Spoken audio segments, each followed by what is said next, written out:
औज़ु बिल्लाहि मिनश्शैतानिर्रजीम बिस्मिल्लाहिर्रहमानिर्रहीम सदक़ल्लाहुल अज़ीम।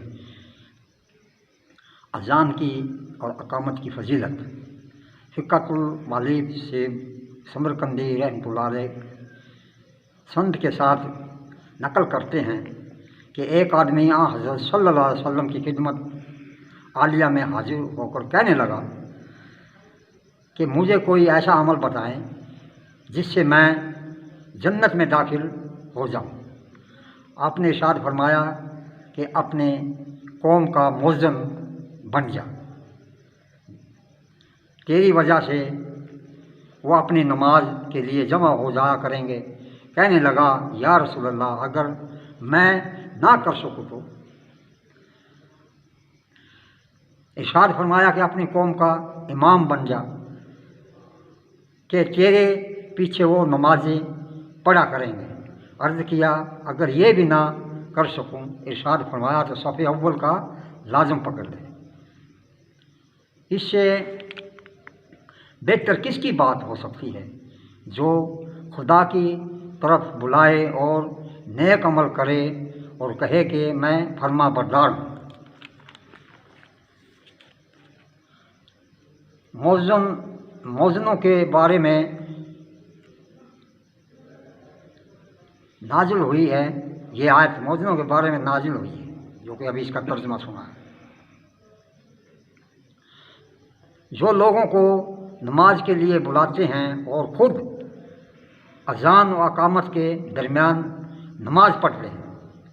हज़रत अबू अमामा बहमली रावी हैं कि हज़रत सल्लल्लाहु अलैहि वसल्लम ने इरशाद फरमाया, मौज़नों की आवाज़ जहाँ तक पहुँचती है, इसको हासिल होने वाली मग़फ़िरत इस तमाम जगह को घेर लेती है। सुभान अल्लाह।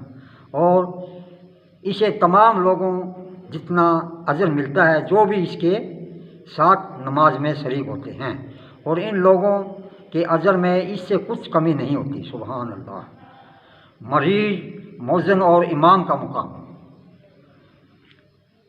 हज़रत साइद बिन अबी वक्कास हज़रत खौला से हुज़ूर सल्लल्लाहु अलैहि वसल्लम का ये इरशाद मुबारक नकल करते हैं कि मरीज़ जब तक मर्ज़ की हालत में रहे, अल्लाह ताला का मेहमान होता है। इसके लिए हर दिन 70 शहीदों का अमल आसमान पर पड़ चढ़ता है। फिर अगर इसे आफ़ियत बख्श दी जाए तो गुनाहों से यूं पाक हो जाता है जैसे बच्चा पैदाइश के वक्त, और इसी मर्ज़ में मौत आ जाए तो इसे जन्नत में बड़ा हिसाब दाखिल फरमा देते हैं। और मुअज़्ज़िन अल्लाह ताला का दरबान है, जिसे हर अज़ान पर 1000 नबियों का सवाब मिलता है। अल्लाह अकबर। मुअज़्ज़िन अल्लाह ताला का दरबान है, जिसे हर अज़ान पर 1000 नबियों का सवाब होता है। और इमाम अल्लाह ताला का वज़ीर है, जिसे हर नमाज पर 1000 सिद्दीक़ का सवाब मिलता है। हर हदीस के बदले इसके लिए 1000 साल की इबादत लिखी जाती है।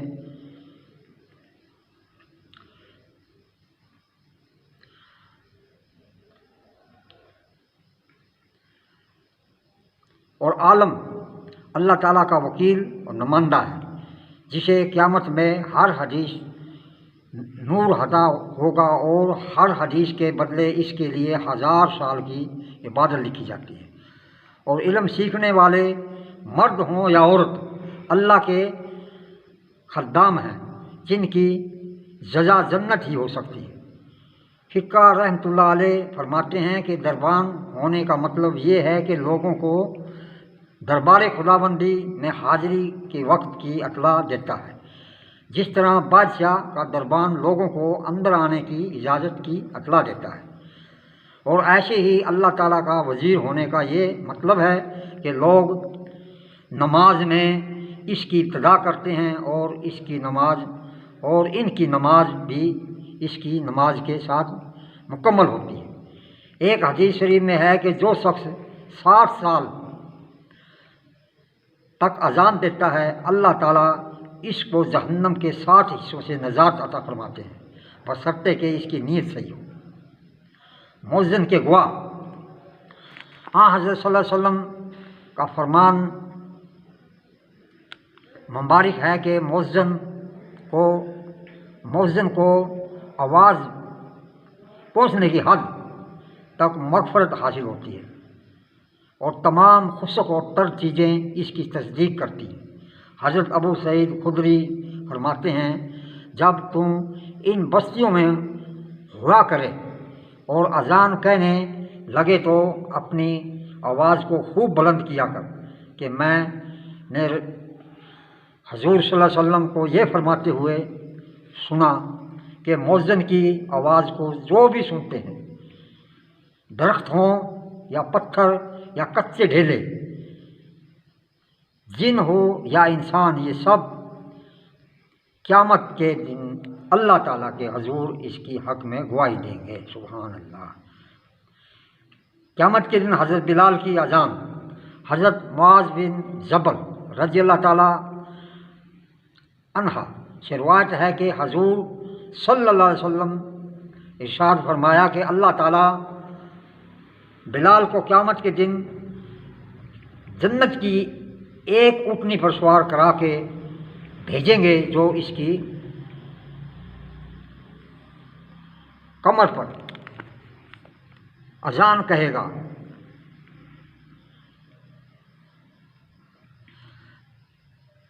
اور جب کہے گا اشہد ان لا الہ الا اللہ واشہد ان محمد عبدہ ورسولہ واشہد ان محمد رسول اللہ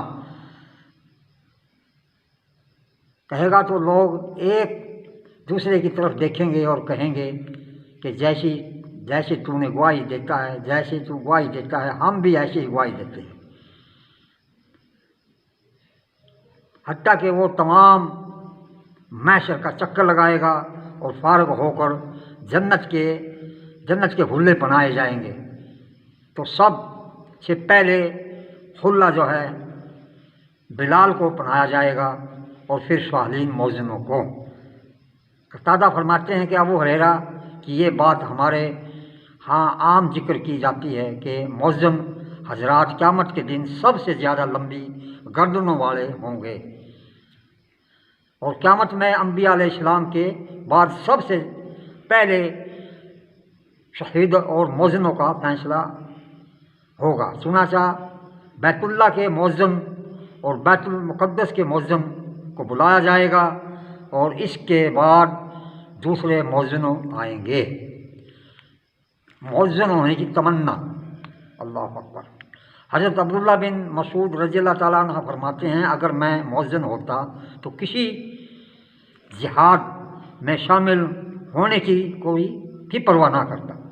حضرت سعد بن ابی وقاص رضی اللہ تعالیٰ عنہ فرماتے ہیں کہ اگر میں مؤذن ہوتا تو جہاد نہ کرنے بھی مجھے کوئی پرواہ نہ ہوتی۔ حضرت علی رضی اللہ تعالیٰ عنہ فرماتے ہیں کہ مجھے ایک بات کے سوا کسی بات کا افسوس نہیں کہ میں اس تمنا میں ہی رہا کہ حضور صلی اللہ علیہ وسلم سے حسن اور حسین کے لیے مؤذن بننے کی درخواست کر لوں۔ حضرت عمر بن خطاب فرماتے ہیں کہ اگر میں مؤذن ہوتا تو فرض حج ادا کر لینے کے بعد کوئی حج یا عمرہ کرنے کی مجھے کوئی ضرورت نہ ہوتی۔